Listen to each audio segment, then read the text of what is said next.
कहानी की शुरुआत में हम ईडन नाम के एक लड़के को देखते हैं जो अपने अपार्टमेंट में सो रहा होता है। तभी उसकी आंख एक अजीब सी आवाज से खुलती है, जिसे सुनकर ईडन बहुत ज्यादा घबरा जाता है और वो सीधा जाकर दरवाजे में बने एक छोटे से होल से बाहर देखने लगता है, लेकिन बाहर कोई भी नहीं होता।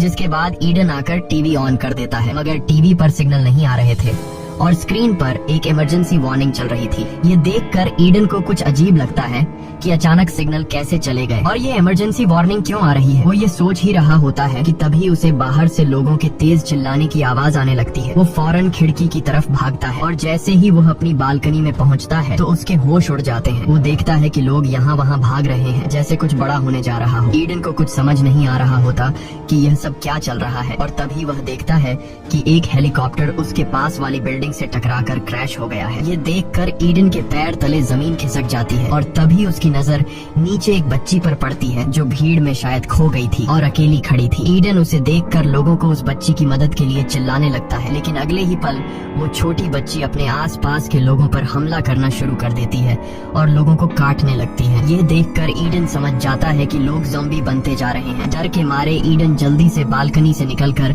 अपने अपार्टमेंट में घुस जाता है और तभी वहाँ एक आदमी ईडन के घर आता है, जिसे देखकर ईडन बहुत ज्यादा डर जाता है, क्योंकि ईडन समझ रहा था कि यह भी ज़ॉम्बी है। दरअसल ये ईडन का पड़ोसी होता है और वह ईडन को बताता है कि डरो मत, मैं ज़ॉम्बी नहीं हूँ। वह कहता है कि मेरे सभी दोस्त ज़ॉम्बी बन गए हैं और उन्होंने मुझ पर हमला कर दिया था, लेकिन मैं उनसे खुद को बचाते हुए तुम्हारे घर में घुस गया। इसके बाद ईडन का पड़ोसी बाथरूम का पूछता है। ईडन उसे बाथरूम का रास्ता बता देता है और जब वह बाथरूम की तरफ जा रहा होता है तब ईडन उसकी गर्दन पर ज़ॉम्बी के काटने का निशान देख लेता है, जिसे देखकर ईडन समझ जाता है कि इसका पड़ोसी अब जल्द ही ज़ॉम्बी बनने वाला है। इसलिए ईडन अपनी सेफ्टी के लिए एक चाकू उठा लेता है। कुछ देर बाद ईडन का पड़ोसी बाथरूम से होकर आता है और वह ईडन के हाथ में चाकू देखकर समझ जाता है कि ईडन मुझे ज़ॉम्बी समझकर मारने वाला है। तब वह ईडन से कहता है कि देखो, मैं ज़ॉम्बी नहीं हूँ। यह कहते ही उसकी आंखें बदलने लगती हैं और यह देखकर ईडन समझ जाता है कि इस पर वायरस का असर होने लगा है। तब ईडन अपने पड़ोसी से कहता है कि मेरे घर से निकलो, नहीं तो मैं तुम्हें मार दूंगा। अब न चाहते हुए भी ईडन का पड़ोसी उसके घर से निकल जाता है। जब ईडन दरवाजे के होल से देखता है तो वहाँ मौजूद ज़ॉम्बी ईडन के पड़ोसी पर टूट पड़ते हैं। यह देखकर ईडन बहुत ज्यादा घबरा जाता है और वह जल्दी से दरवाजे को अच्छी तरह से लॉक कर देता है। कुछ देर बाद जब थोड़ी शांति होती है तो वो न्यूज रिपोर्ट सुनता है जो इस इन्फेक्शन के बारे में बता रहे होते हैं। रिपोर्टर बताती है कि यह वायरस पूरे शहर में फैल चुका है, इसलिए जो कोई भी इस वायरस से इन्फेक्टेड नहीं हुआ है उसे चाहिए कि वह बाहर बिल्कुल भी न निकले और अपने घर की सभी खिड़कियां और दरवाजे बंद करके अपने घर में रहे। यहाँ ईडन अपनी फैमिली को कॉल करने की कोशिश करता है, लेकिन सारी लाइनें बिजी होती हैं। जब वह अपनी मैसेज बॉक्स चेक करता है तो उसे अपने पेरेंट्स के कुछ मैसेज मिलते हैं। ईडन के पेरेंट्स ने मैसेज में लिखा था कि पूरे शहर में ज़ॉम्बी फैल चुके हैं, जिस वजह से हमें तुम्हारे पास आने में टाइम लगेगा, इसलिए तुम घर से बाहर बिल्कुल भी मत निकलना और हमारा इंतजार करना। इस तरह से शाम हो जाती है। ईडन अपनी बालकनी में बैठकर बाहर का नजारा देखने लगता है। बाहर पूरा शहर वीरान हो चुका था और हर जगह आग लगी हुई थी। ये सब देखकर ईडन पूरी तरह से टूट जाता है और वो सोचने लगता है कि इस तरह के हालात में आखिर वो अकेले कैसे जिंदा रहेगा। अब ईडन इन मुश्किल हालात में सरवाइव करने के लिए वो अपने पूरे अपार्टमेंट में छोटे छोटे मोटिवेशनल नोट्स लगा देता है, ताकि इन नोट्स को देखकर उसे हिम्मत मिलती रहे, और वो मिरर पर Day 1 लिख देता है। ईडन को पता चल जाता है कि यह ज़ॉम्बी वायरस कई महीनों तक भी चल सकता है, इसलिए वह इन मुश्किल हालात में घर में अपने लिए एक सेफ जगह बना लेता है ताकि वो हर आने वाले खतरे के लिए तैयार रहे। इस तरह से दिन गुजरते हैं और एक हफ्ता बीत जाता है। रात को वो अपने लैपटॉप पर अपनी एक वीडियो रिकॉर्ड करता है जिसमें वह बताता है कि इस बंद अपार्टमेंट में उसके दिन कैसे गुजर रहे हैं। साथ ही वो अपने पेरेंट्स को भी कॉल करने की कोशिश करता है, पर मोबाइल का सिग्नल काम नहीं कर रहा होता। वक्त के साथ साथ अब ईडन को अकेलापन महसूस होने लगता है और एक दिन जब उसे पता चलता है कि उसके किसी भी नल में पानी नहीं आ रहा है तो ये देखकर वह बहुत ज्यादा परेशान हो जाता है और ऊपर से ईडन के पास खाना भी काफी कम बचा था, इसलिए वह थोड़ा सा खाना खाकर गुजारा करने लगता है। ईडन ज़ॉम्बियों से घिरे हुए शहर के बीच में अकेला फंसा हुआ था। उसे कुछ खबर नहीं थी कि बाहर की दुनिया में क्या चल रहा है। एक दिन ईडन जब लैपटॉप में कुछ देख रहा होता है तभी उसे किसी के आहट सुनाई देती है। वो जल्दी से खुद की सेफ्टी के लिए एक बेसबॉल बैट ले लेता है और तभी हम देखते हैं कि छत में बने वेंटिलेशन के रास्ते से एक इन्फेक्टेड लड़की ईडन के अपार्टमेंट में कूद जाती है। यहाँ ईडन फौरन छिप जाता है और जब वह लड़की धीरे धीरे उसकी तरफ बढ़ रही होती है, तब ईडन मौका देखकर पीछे से उस लड़की के सिर पर अटैक कर देता है, जिससे उसकी वहीं पर मौत हो जाती है। जिसके बाद ईडन जल्दी से जाकर एक सर्फ बोर्ड से उस रास्ते को बंद कर देता है ताकि यहाँ से दूसरा कोई ज़ॉम्बी अंदर न आ सके। इस तरह से दिन गुजरते हैं और ईडन जैसे तैसे करके जिंदा रहने की जंग लड़ रहा होता है। एक दिन जब वह अपनी एक और रिकॉर्डिंग कर रहा होता है, उसे अपने फोन की घंटी सुनाई देती है। वो जल्दी से फोन उठा लेता है और देखता है कि उसकी माँ का एक वॉइस मैसेज आया है। उसकी माँ बताती है कि हम लोग शहर के काफी करीब आ चुके हैं और कुछ ही घंटों में तुम्हारे पास पहुँचने वाले हैं। इससे पहले कि ईडन की माँ अपनी बात पूरी कर पाती, तभी उन्हें कुछ इन्फेक्टेड लोग घेर लेते हैं। ईडन वॉइस मैसेज के आखिरी कुछ सेकंड्स में अपने माँ बाप की चीखें सुनता है और फिर मैसेज बंद हो जाता है। ये सब सुनकर ईडन समझ जाता है कि उसके पेरेंट्स अब मर चुके हैं। ईडन बहुत ज्यादा रोने लगता है क्योंकि अब उसके पास जीने की कोई वजह नहीं थी। वह एक बेसबॉल बैट उठाकर यहाँ से भागने का प्लान बनाता है। घर से बाहर निकलते ही उसे ढेर सारे इन्फेक्टेड लोग दिखाई देते हैं। तभी उसकी नजर अपने पड़ोसी पर पड़ती है जो अभी तक जिंदा था, लेकिन वह बुरी तरह से घायल था, जिस वजह से वह ईडन पर हमला नहीं कर सकता था। इसके बाद ईडन बिल्डिंग से बाहर निकलने का कोई रास्ता ढूंढने की कोशिश करता है, लेकिन उसे कोई रास्ता नहीं मिलता क्योंकि हर एक जगह ज़ॉम्बी खड़े थे, जिसे देखकर ईडन समझ जाता है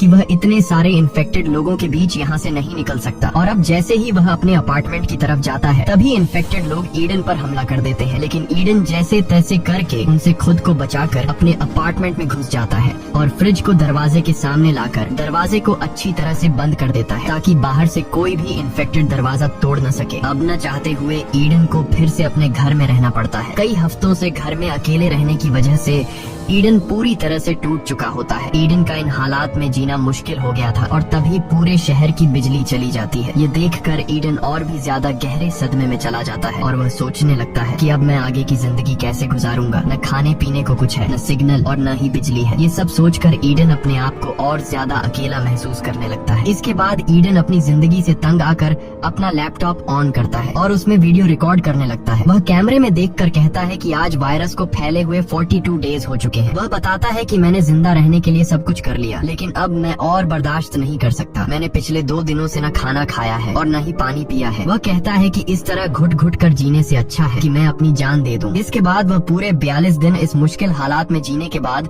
सब कुछ खत्म करने का फैसला करता है और जैसे ही वह खुद को लटकाने वाला होता है, तभी उसकी नजर सामने एक बिल्डिंग पर जाती है जहाँ उसे एक लड़की दिखाई देती है। इतने दिनों बाद लड़की को देखकर ईडन एकदम शॉक रह जाता है और ईडन को जीने की एक नई उम्मीद मिल जाती है, पर तभी उसका पांव चेयर से स्लिप हो जाता है और वो तड़पने लगता है। लकीली रस्सी टूट जाती है और ईडन की जान बच जाती है। उसके बाद ईडन फौरन खिड़की के पास जाकर उस लड़की को गौर से देखने लगता है। एक जिंदा लड़की को देखकर उसे अपनी आंखों पर यकीन नहीं हो रहा था, क्योंकि वह पिछले 42 दिनों बाद किसी इंसान को देख रहा था। तभी वो लड़की भी ईडन को देख लेती है, लेकिन वो लड़की जल्दी से विंडो का पर्दा बंद कर देती है क्योंकि वो उसे ज़ॉम्बी समझने लगी। अगले दिन ईडन खिड़की के पास जाता है जहाँ वह उस लड़की को फिर से देखता है। अब इससे पहले कि वह लड़की फिर से ईडन को ज़ॉम्बी समझकर छिप जाती, ईडन जल्दी से एक पेपर पर हाई लिखकर उसकी तरफ हाथ हिलाता है। ये देखकर वो लड़की समझ जाती है कि ईडन कोई ज़ॉम्बी नहीं बल्कि इंसान है और वो लड़की ये देखकर काफी खुश हो जाती है। उसके बाद ईडन एक पेपर के जरिए उस लड़की को अपना नाम बताता है। ये देखकर वो लड़की भी अपना नाम एवा बता देती है। एवा ईडन से पूछती है कि क्या तुम्हारे पास खाने पीने को कुछ है। तब ईडन उसे बताता है कि मेरे पास खाने को तो कुछ नहीं है, लेकिन पीने के लिए ढेर सारा पानी है। उसके बाद एवा देखती है कि उसके घर के दरवाजे के पास ज़ॉम्बी आ चुके हैं, जिस वजह से एवा पर्दा बंद करके जाने लगती है। लेकिन जाने से पहले ईडन पेपर पर लिखकर एवा से पूछता है कि क्या कल भी हम इस तरह से बात कर सकते हैं,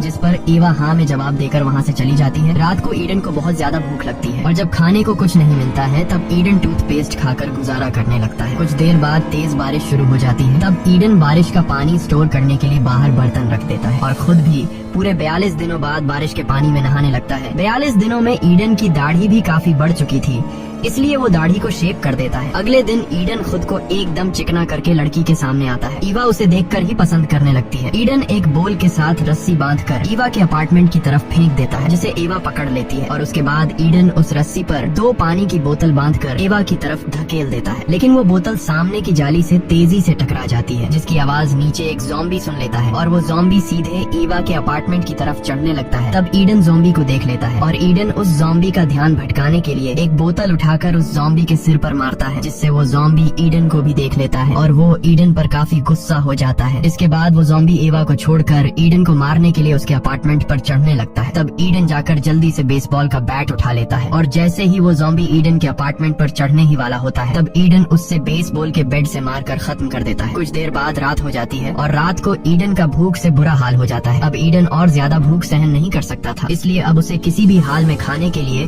कुछ ढूंढना होगा। जिसके बाद वह पड़ोसी के घर में जाकर खाना पीना ढूंढने का फैसला करता है और जैसे ही वह अपने अपार्टमेंट से बाहर निकलता है तो उससे सामने अपने पड़ोसी की लाश दिखाई देती है। जिसके बाद ईडन अपने पड़ोसी के पॉकेट चेक करता है तो उसे पड़ोसी की जेब में उसके घर के चाबियों का गुच्छा मिल जाता है और तभी उसे कुछ ज़ॉम्बियों के आने की आवाज सुनाई देती है। अब ईडन बुरी तरह से फंस चुका था, वह उन ज़ॉम्बियों से भाग भी नहीं सकता था। लेकिन यहाँ ईडन समझदारी से काम लेते हुए अपनी पड़ोसी की लाश के साथ लेट जाता है और एक लाश होने का नाटक करता है। ईडन का यह चालाकी काम कर जाता है और सभी ज़ॉम्बी उसके ऊपर से होते हुए आगे निकल जाते हैं। जिसके बाद ईडन धीरे धीरे अपने पड़ोसी के घर के अंदर घुस जाता है। घर के अंदर घुसते ही वह देखता है कि सामने बेड पर एक लड़की लेटी हुई है, लेकिन ईडन उसके करीब जाने से डर रहा होता है, इसलिए ईडन पहले उसके ऊपर हेलमेट गिरा देता है, यह देखने के लिए कि यह लड़की जिंदा है या फिर मर गई है। लेकिन वह लड़की हेलमेट लगने के बाद भी नहीं हिलती, जिसे देखकर ईडन समझ जाता है कि यह लड़की मर चुकी है। उसके बाद ईडन सीधे किचन की तरफ जाता है, जहाँ उसे थोड़ा बहुत खाना मिल जाता है और ईडन जब घर की ओर जांच-बीन करने लगता है तब उसे जरूरत का ढेर सारा सामान मिल जाता है, जिससे ईडन एक बोरी में भरकर उठाता है और जैसे ही ईडन वहाँ से निकलने वाला होता है तभी एक इन्फेक्टेड उस पर हमला कर देता है। अब उससे पहले कि वह इन्फेक्टेड ईडन को काट पाता